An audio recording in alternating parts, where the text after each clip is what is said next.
Come see us on tour in Dallas, Texas, Baltimore, Atlantic City, Cohoes, New York, and Providence, Rhode Island. Go to jimmydore.com for a link for tickets, and only there. While Trump's people have given very mixed signals about Ukraine, they seem to be in lockstep on Israel, from Trump all the way through his cabinet. So let's take a quick look at some of the statements they've made. Golan Heights. How about Golan Heights? They've been trying to get it for 72 years. I got it done in about 15 minutes, okay? So. Open up your Bible. God granted Abraham this land.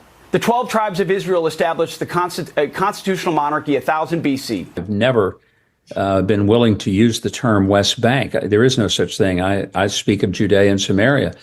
I tell people there is no occupation. It is a land that is occupied by the people who have had a rightful deed to the place for 3,500 years, since the time of Abraham. We need America to wake up and prioritize Israel and bring home Israelis and make sure we stand by our number one ally in Israel. Unfortunately, what we're seeing on our college campuses are not these protests actually truly calling for peace, understanding the dangers of the situation there. They have become puppets of this radical Islamist organization that stands diametrically opposed to our ideology of freedom. If those hostages aren't back, I don't want to hurt your negotiation. If they're not back by the time I get into office, all hell will break out in the Middle East. And it will not be good for Hamas, and it will not be good, frankly, for anyone. All hell will break out. I don't have to say anymore, but that's what it is. Now, with Ukraine, even now, there's a little daylight. There's a little room to say, well, maybe they mean this, maybe they mean that. On Israel, they are in lockstep. And if you make a statement of purpose in who you appoint, he has made quite a statement in appointing just absolutely fanatical Zionists all across his cabinet. So what do you make of that? That was just the other day that he made this statement that hell was going to break loose. Well, I'm happy to see that Pastor Huckabee has lost some weight. That's a good thing. Now, that gives hope to millions of Americans that they can do the same. Well, now they have the Ozempic. He might be taking Yeah, well, whatever. But, if you watched the Republican convention, and I did, it was painful, but I watched it. And my mother, I grew up in a household where no one had voted for anyone but a Republican since 1861, okay? So I was accustomed to watching Republican conventions, and I saw this man walk out to the podium about halfway through this thing with a giant Israeli flag behind him and a sign above it that said, Israel first. Wow. And he gave this speech that was designed to rouse the audience to action. It didn't. Mm-hmm. The response was mixed. But I sat there and I was shocked because in all of my life, I have never seen the flag of a foreign country at a political convention, either Republican or Democrat. I'm an American, period. I have no other loyalties. I certainly revere Western civilization and would do everything I can to help protect it, but I am first and foremost and last an American. So I found that disturbing. And I'm afraid you're right. You have accurately identified something that I don't think is really in America's interest. And I could dismantle all of those comments, but keep something else in mind. First of all, Lou Dobbs was right. Lou Dobbs said, America has the best government money can buy. Okay? So he was right. Number two, everybody inside the Beltway is a windsock. In other words, they'll step up and they'll put their fingers in the air and which way is the wind blowing? And that's where they'll go. So what you're seeing in the absence of enormous quantities of money and popular sentiment, at least in the political sense, could vanish overnight. Okay, you've worked with Trump personally. You worked for him. You know him personally. Does he believe this stuff, or is it just the money? We know Miriam Adelson gave him a tremendous amount of money What's it about? It's hard for me to believe that Donald Trump ideologically is committed to Zionism. Well, we used to worry about our politicians sleeping with beautiful women. I know JFK got himself into trouble. He ended up sleeping with an East German agent who allegedly provided him with the finest sexual experience he'd ever had in his life. And, I was an exchange student in Germany, 1969 to 70, and that thought never departed from my brain. I kept saying, where is this woman? It didn't work out for me. What can I say? I'm glad that JFK, it worked out for him. Look, I think there's another problem here that shouldn't be overlooked, and I think Donald Trump has fallen victim to this as well.